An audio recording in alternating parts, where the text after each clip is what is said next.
It's ridiculous propaganda. Where's the nearest Palestinian town? I'm so uncomfortable using the word Palestinian because I don't think that it exists. You don't think they really exist? I don't think that they exist as a real nation with a real claim to this land. They don't exist with no claims to the land, huh? This is not even a fringe opinion. Daniela Weiss says it all the time, too. They're always throwing doubt and shade on other people's existence and claims to their land. But you know what? Let's look at their existence and their actual claims to the land. Let's expose some hypocrisy here. Let's start with the Star of David. And you can fact check this in all encyclopedias, too. The Star of David was actually first used by the Jews as a religious symbol only 400 years ago, starting in Prague, a city in the center of Europe. And only 200 years ago did Jews all around Europe start using it, and only after World War I did Jews around the world start using it as a commonly accepted symbol for their religion. The symbol itself is only two triangles. It's been around for a long time. Muslims have even used it in the past. But as a symbol that represents the whole entire religion, that's actually a relatively new symbol that started in Europe and was first accepted as a symbol for their flag at the first Zionist Congress in 1897. Now let's look at their language, modern day Hebrew.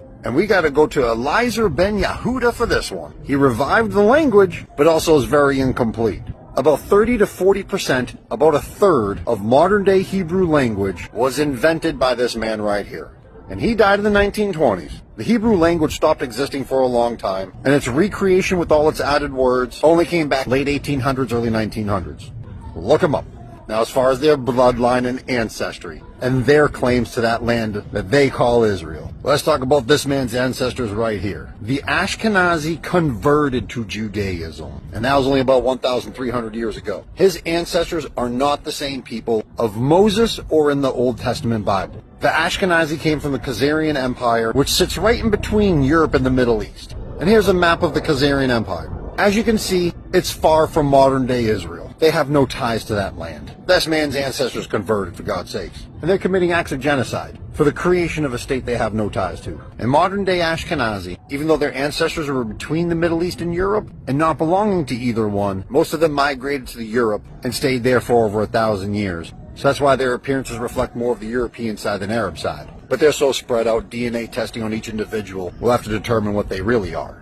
But whenever you hear an Ashkenazi trying to question the ancestors or the history of another group of people, you can always remind them of their own.